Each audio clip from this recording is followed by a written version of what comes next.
rolling. Light on. Phone down. Okay, today we're gonna be taking a look at the Ronin. Bro. All right, I guess it's just one of those days in the office today. Another Amazon package delivered right to my door, as you saw. Let's open this puppy up. Sick! Little small rig V-mount plate today. That actually goes hand in hand with the video I was gonna do today, which is checking out the Ronin RS3. I'm trying to rig it up so we can use our V-mount setup with this, because if you have the V-mount on the camera, it's actually way too big to actually just rig onto the Ronin. We're gonna come up with a solution today because I'm tired of running out of batteries and having to switch them all the damn time. And I've made this contraption here. It's from the phone holder plus a monitor mount. That'll go hand in hand with this piece, but I'm gonna use this attachment like I was showing you. I'm really hoping this works because this is gonna be sweet. A weird thing going on here. It's a strange attachment, but it puts it out far enough where you can put your hands there. Let's go ahead and open our small rig V-mount plate. It's a little mini one I saw on Amazon. I thought I'd order it because it was like 30 bucks Canadian, and it was a $10 off coupon. So I was like, you know what? Let's give it a shot. And it seems like we get packages weekly here anyway. So this was this week's package. Comes with some hardware. Got the V-mount plate itself. Yeah, this thing is nice and tiny. Got tons of mounting holes on the back. Not much more to say than that. It's got a quick release button. Really stiff, but hopefully it just works in with time. I'm not sure why it's so stiff. I just have to press it a few times and it'll get a little better. I don't know if you can see that, but when I press it, it takes a while to come out there. It's very stiff. Now, I have no idea if this is gonna be strong enough to hold this. We're gonna make it work because I am crazy. The nice thing about this little monitor plate, it does swivel, which is super sweet.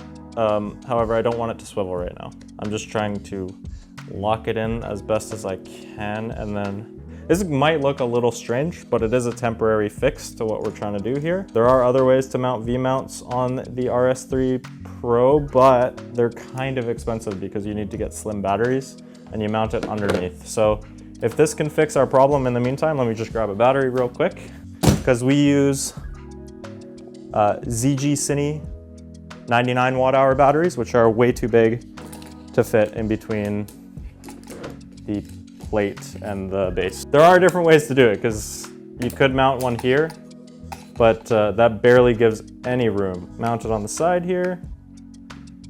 Ooh, yeah, okay, that's pretty stiff, I'm not gonna lie.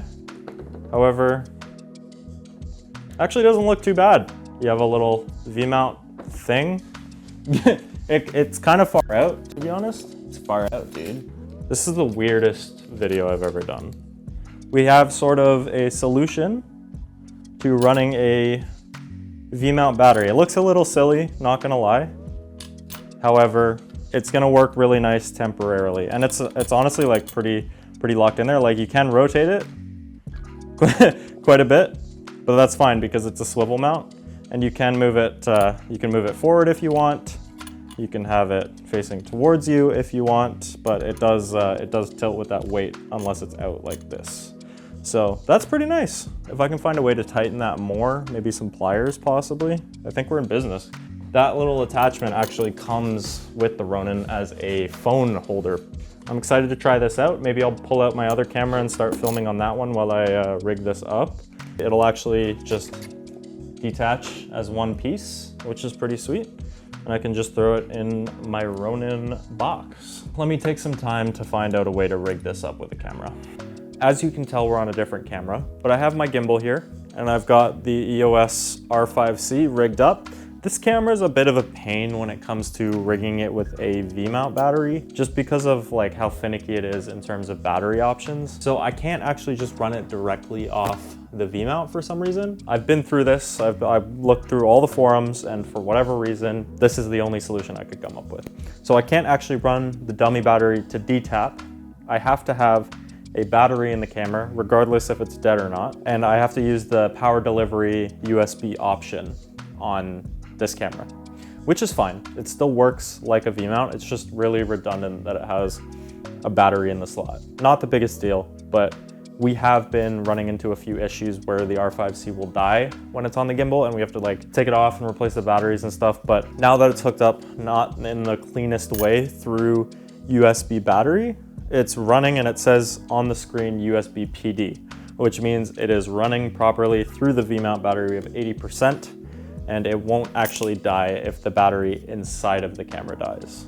That's just like a placeholder. It's really strange. I'm not sure why that's a thing, because that took about 30 minutes to figure that out, which is not the greatest. I usually run a monitor right here on the handle, so I can actually just run DTAP to DC to our Atomos Ninja 5. I mean, you don't really need a monitor when you're filming our style of videos because we're normally just doing like house walkthroughs where we're filming people and we have a mic on top and it's just running around with the lav. So you don't necessarily need a monitor, but it would help for sure. But that's pretty sweet. I'm not necessarily looking for the cheapest option, but it's just whatever works best with what we have because I don't want to have to keep buying extra parts. So unfortunately my mic pack died and I just went through a whole spiel about buying new parts for the RS3 Pro. It's really nice to actually have budget-friendly options when you already have stuff lying around. So this worked perfectly because the V-mount plate was literally $30 and the rest of the kit we already had. This is kind of the end of the video, but I just wanted to say, if you're like us and you want to build your video production company / agency from scratch, please stay tuned as there's going to be tons of content coming in terms of tips and tricks on how to build your video production company from scratch. We've been in business for about 1.5 years, but actually been full-time for about 7 months. The last 7 months have been very hectic, don't get me wrong, but we've been working extremely hard and it's paid off. We're able to sustain ourselves and make this our full-time gig. If you're looking to do that yourself, please stay tuned for the upcoming videos. We're gonna have a great series on actually building it up from scratch and how you can become your own video production agency / owner. If you like content like this, please subscribe, like, and comment, and we will see you on the next one.